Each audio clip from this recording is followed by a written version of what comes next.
Welcome back to the Ireland Contracting Nightly Sports Call. Make sure, if you're going to the home show, that you check out Ireland Contracting. They'll be there. If you need a roof, if you need siding, gutter, window project, Ireland Contracting are the people to talk to. All right, we want to hear from you guys. Let's go out to Jeff out in Shady Side. What's up, Jeff? Rich and Paul, how are you tonight? Good, how are you?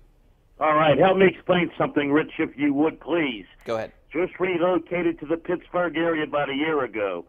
Help me to understand the Pittsburgh moniker, City of Champions. In Pittsburgh's professional sports history, they've won 16 world titles.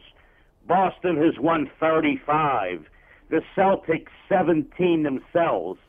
Now, that number beats 16 no matter what math you take, no matter which school district you attend. I think that's comical. Just expand on that, please. Hey, Jeff, I have no idea where that came from. It came from when the Steelers and the Pirates, well, I do know where it came from, but I don't know who made it up. It came from when the Steelers and Pirates both won a world title in the same year, and I think that's why they called it the City of Champions. Yeah, it was the City of Champions in the 70s. Yeah. What is this guy talking about? The City of Champions. Well, Boston has 4 sports. I'm going to call it the City of Champions from now on. Yeah, no. Boston's got 4 sports. Get out of here with that. Hey, by the way, Paul, good news. Now that the Steelers cut Mike Mitchell, number 23 is available so they can sign LeBron James, and he can get his number. Yeah, that's good boy. All right, John, out in Conneaut. How you doing, John? Hey, great. That's funny, Rich. I like the 23 comment. Yeah. Hey, I was thinking wrong time, wrong league for a back to be asking for all that kind of money, considering the game's gone away from, so much. The last time we had a guy in here, matter of fact, 2 guys, one still in there, LeGarrette Blount, and D'Angelo Williams did very well as a back, and we could take that type of money, considering that Le'Veon Bell's had 2 severe knee surgeries. I just think it's not going to work. I say we go out, get ourselves, a good linebacker, maybe some pass rush, a corner or a safety and a receiver, and we're ready to go. Yeah, you know what? I agree with that, too. And I think a lot of people think like you're thinking, go out and get 2 or 3 guys. That's how Philadelphia won the Super Bowl. That's how New England continues to win. And why are you going to pay Le'Veon Bell? I know he's the best running back in the NFL, but the market isn't set at $14.5 million. No. The highest paid running back's 8. So if he gets 9 or 10, he's still the highest paid running back. And you know what? I don't have a problem with him going to like 11, maybe even 12. And that's where the Steelers were. Yeah. You're making him by far the highest paid. But beyond that, they're dumb.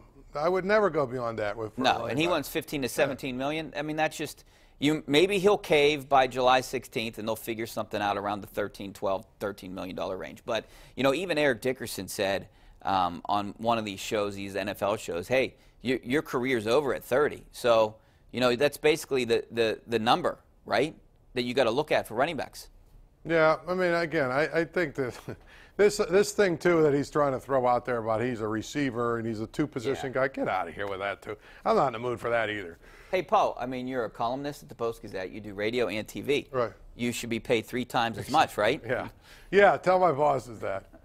All right, Mike out in Charleroi. How you doing, Mike?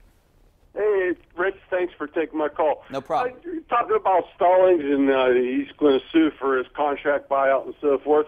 How do we know he didn't violate his contract? Possibly some of the articles in his contract call for him to adhere to. Some of the things unbecoming of a coach he violated. Yeah. I heard he mixed it up with some students or some boosters. They were saying what a lousy coach he was, and he hollered back at them, at least I didn't pay $100,000 for a player to come to my university. Yeah, that happened at the Louisville game. And maybe there are some other things, and maybe there's these clauses you can hang on to. But a good lawyer would be able to get him his entire Here's my buyout. question. If there was some cause, something that rose to that level, we would know about it. Yeah, and yelling at some students is not a cause. The fact that they had to try and put together a file and come up with all kinds of silly things. Yeah, they just want to lower the buyout. That's all it is. He's not going to accept it, so move on. Here's the other thing. If there was really something like that out there, they wouldn't have offered to settle.